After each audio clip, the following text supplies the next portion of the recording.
Allô, allô tout le monde! Donc, je vais attendre quelques secondes pour voir s'il va y avoir des gens qui vont se brancher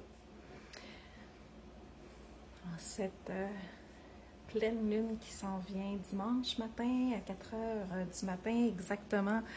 Je vais te dire l'heure exacte à 4h02 du matin dimanche qui s'en vient. Donc, j'ai quelqu'un qui arrive. Donc, si vous m'entendez, faites-moi signe, dites-moi un petit bonjour.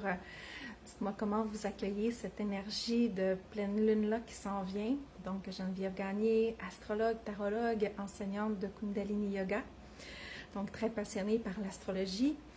Ça fait un petit bout que je travaille avec les pleines lunes. Ça fait quand même un bon, je dirais, 4 ans que je travaille avec les pleines lunes, que j'organise des soirées pleines lunes.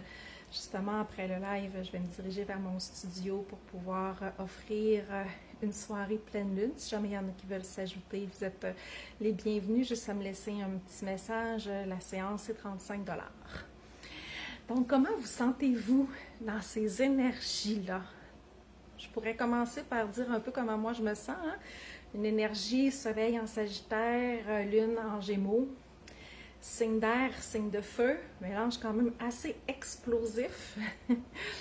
Donc, je pourrais dire que mon chum cette semaine a été très, très patient.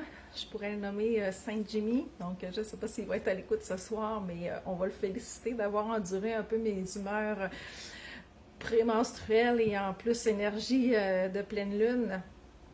Donc, dites-moi un peu, là, vous autres, là, comment vous vous sentez dans ces énergies-là?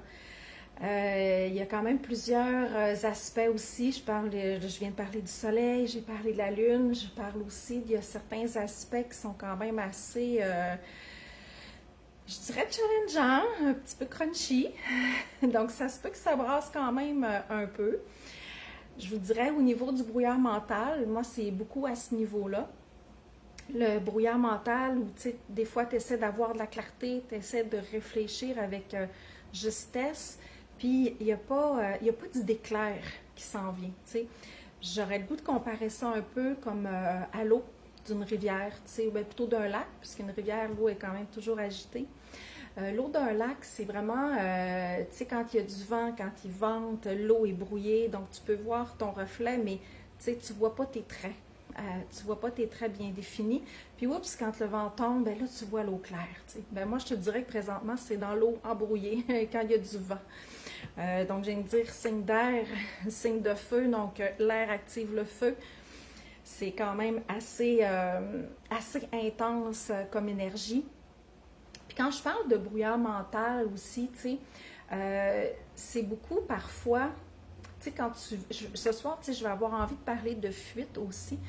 Pourquoi je vais parler de fuite? Fuir quelque chose, c'est beaucoup dans l'énergie du Gémeaux, OK? Qu'on peut sentir. Et pourquoi je vais parler aussi beaucoup de l'énergie du Gémeaux? Bonjour Julie, je ne sais pas si tu m'entends bien. Pourquoi je parle de l'énergie du Gémeaux? C'est que la dernière fois dans mon live, j'ai parlé de Mercure qui est rétrograde. Et le Gémeaux est propriétaire de la planète Mercure, donc ils vont ensemble. Et le Mercure rétrograde au niveau de la clarté mentale, du brouillard, du chaos autour de soi, ça peut être très intense. Et pourquoi je veux aller dans la fuite? C'est que des fois, on peut avoir plein d'idées avec l'énergie du Gémeaux, mais on n'est pas capable de focusser sur une idée juste, sur quelque chose de précis, OK? Puis là, ben, plus on va essayer d'aller là, et plus ça va être un peu cacophonique comme énergie, comme vision, comme visibilité, et puis plus on va focusser là-dessus, puis moins on va avoir de précision sur ce qu'on est capable de voir, et là, on peut aller fuir. Allô, allô, Julie. Toi, comment tu te sens? Dis-moi comment tu te sens dans ces énergies-là là, actuelles. Et puis, la fuite, comment on peut la représenter? Parce que le Gémeaux, il aime bien fuir. Hein? Tu sais, quand il va vouloir venir un peu comme quand il se sent emprisonné, quand il se sent pas bien dans quelque chose, il va vouloir fuir. La fuite, c'est que, par exemple, si on sait qu'on a à faire face à quelque chose, hein, parce que là, la pleine lune va venir, c'est un spotlight. Je le dis souvent, la pleine lune va vouloir venir mettre son spot sur ce que tu as besoin de voir clair, ce qui a besoin de changer dans ta vie, ce qui a besoin d'être éclairé. Puis des fois, c'est pas tout le temps le fun, ça. T'sais, des fois, des fois, c'est le fun, mais des fois, non. Puis des fois, tu le sais que tu as des choses à laisser aller, que tu le sais que tu as des choses à abandonner, mais ça ne tente pas de faire ces prises de conscience-là. Donc, tu vas fuir, OK? Tu vas procrastiner. Tu vas passer un petit peu plus de temps sur ton téléphone. Moi, dans ce temps-là, je sors mon agenda, j'écris un peu n'importe quoi. Puis là, je me dis, non, non, il faut que j'aille faire ça. Il faut que j'aille me déposer pour pouvoir voir clair à travers cette situation-là. Puis finalement, ça fait 1 heure que je me dis que je vais aller me déposer puis que j'ai fait 1 million d'affaires à travers. Fait que, tu sais, ça, c'est la fuite. Et c'est beaucoup l'énergie du Gémeaux. Okay? Puis ça peut être accentué parce que le Mercure est rétrograde puis il recule. Donc ça se peut que ce ne soit pas tout le temps évident de naviguer dans ces eaux-là, dans ces énergies-là. Okay? Donc c'est important d'en prendre conscience et de le faire en conscience. Okay? De toujours, parce que on agit, la majorité de la population agit dans l'inconscience. C'est comment tu vois les personnes qui avancent à l'épicerie, qui marchent, qui regardent leur liste, mais qui sont aucunement en conscience. Je dirais qu'il y a 90% de la population qui est dans l'inconscience. Puis ce que je dis là, c'est vraiment sans jugement, mais vraiment dans l'observation. Okay? Donc, même vous, même moi, comment de fois on est dans l'inconscience finalement? Okay? Fait que c'est d'essayer de se ramener en conscience le plus souvent possible dans sa journée, dans ses semaines, dans ses mois, dans ses années, pour pouvoir faire des choix éclairés, puis de se dire, OK, là je suis en train de procrastiner parce qu'il y a quelque chose que je ne veux pas voir et je fuis. Okay? Donc, de se ramener puis de trouver des trucs pour se ramener. Je vois d'autres gens là, qui se sont branchés. Juliette, allô Juliette. Ça fait longtemps qu'on s'est vu. Je suis contente que tu m'écoutes. Et puis aussi, qu'est-ce qui se passe présentement au niveau des énergies? Bien, c'est qu'il y a un Mars qui... le Mercure qui est rétrograde. Donc, qu'est-ce que ça veut dire un Mercure rétrograde? Ça veut dire que la planète recule. Okay? Donc, c'est un peu comme, mettons on est dans une voiture, puis il y a un train qui passe à côté de nous, puis là, on ne sait pas trop, c'est-tu le train qui recule ou bien c'est moi. Fait que, une planète rétrograde, c'est un peu ça la sensation que ça fait. Okay? Donc, ce Mercure-là qui est rétrograde, il est en face du Mars. Ça veut dire, on appelle ça une opposition. Tout le monde sait qu'est-ce que ça veut dire une opposition, peut-être pas en astrologie, mais sauf que dans la vraie vie, tout le monde sait qu'est-ce que ça veut dire, une opposition. Donc, on s'oppose. On se fait combat. On n'est pas d'accord l'un et l'autre ensemble. Okay?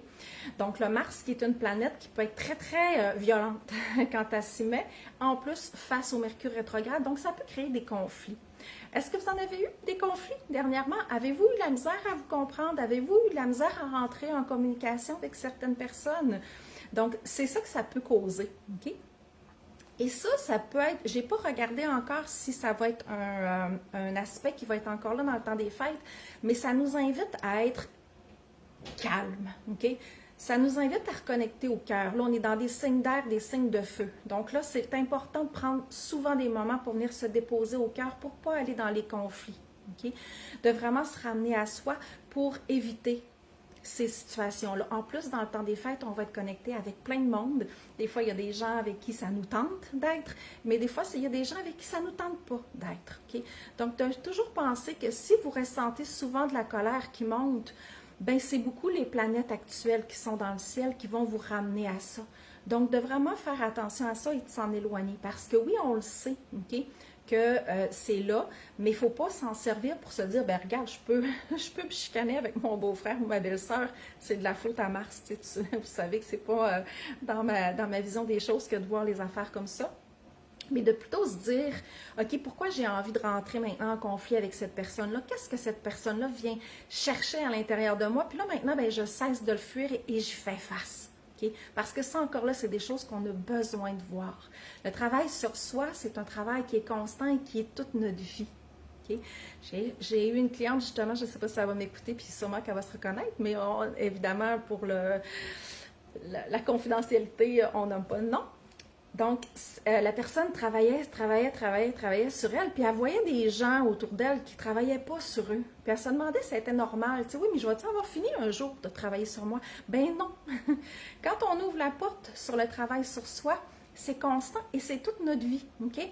Quand on ne travaille pas sur soi, parfois, ça veut juste dire qu'on n'a pas ouvert la porte et qu'on reste dans son petit confort, dans sa zone de confort et on n'est pas prêt à affronter. Qu'est-ce qu'on a besoin de transcender, qu'est-ce qu'on a besoin de transformer dans sa vie. Okay? Donc, de faire attention à ces conflits-là qu'il peut y avoir autour de soi et à ses propres conflits intérieurs. Okay? Parce que Mars, c'est aussi mes propres conflits intérieurs. Avec quoi je me bats à l'intérieur de moi. Okay? Ça se peut que ce soit des choses qui montent. Écrivez beaucoup. Écrivez.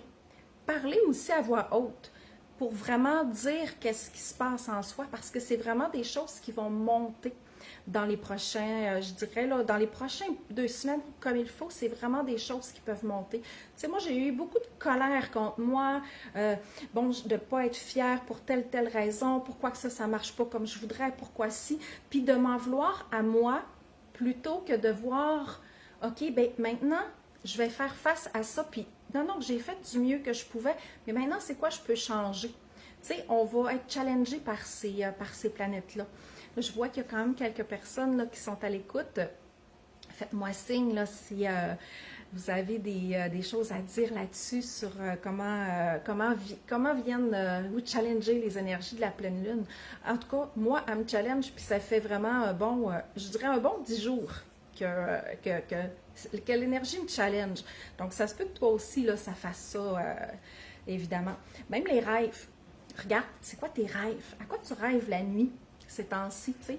Moi, je rêve tout le temps énormément. Tu sais, mon chum est bien épaté de tout ce que je peux vivre dans mes rêves. Mais cette semaine, c'était pas des beaux rêves. D'habitude, je vis toujours des beaux rêves, le fun, drôle et tout. Puis cette semaine, c'était vraiment des drôles de choses qui étaient vraiment inconfortables. OK? Fait que observe comment ça passe à l'intérieur de toi, ces énergies-là actuelles. Et puis, on va se donner un prochain rendez-vous. Donc, c'est la dernière pleine lune de 2024 aussi. La prochaine fois qu'on va se voir ensemble, ça va être aux énergies de la nouvelle lune qui va être exactement le 30 janvier, donc 30 décembre, excuse-moi. Donc, le 30 décembre, probablement qu'on va se voir pas mal dans les heures de la nouvelle lune parce qu'elle va être autour de 5 heures. Là. Donc, le 30 décembre, là, on va se donner rendez-vous pour se parler des nouvelles énergies. Mais c'est important de prendre du temps pour toi aussi présentement, de te déposer. Parce que l'énergie de l'air, c'est une énergie qui peut être épuisante aussi. Okay? Fait que tu peux être un peu en contradiction présentement. Avoir le goût de faire plein d'affaires, d'avoir plein d'idées, mais en même temps d'être comme un peu retardé, avoir l'impression de reculer, puis de ne pas avoir l'impression d'avancer. Okay? Donc, de vraiment venir voir... Puis l'air, c'est vraiment, oui, un purificateur. Oui, l'air, ça fait du bien, ça fait du ménage. Tu sais, quand il y a du vent, mais ça peut être épuisant aussi. Okay? Fait que, tu sais, puisqu'on n'a pas beaucoup d'énergie terre présentement, toi, reconnecte-toi à l'énergie terre. S'il y en a qui sont moins familiers avec les 4 éléments, tu sais, la terre, c'est vraiment ton ancrage. C'est vraiment ta sécurité, ton repos. Fait que c'est vraiment important de revenir, te redéposer et t'ancrer. Comment on le fait ça?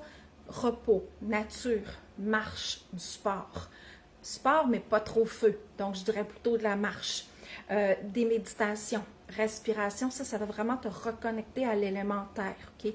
Parce que l'air, c'est vraiment volatile. C'est vraiment l'air va vraiment t'amener au niveau plutôt mental. Okay? Donc, ça peut être très angoissant aussi. Peut-être que présentement, il y a des gens qui souffrent plus d'anxiété que d'habitude.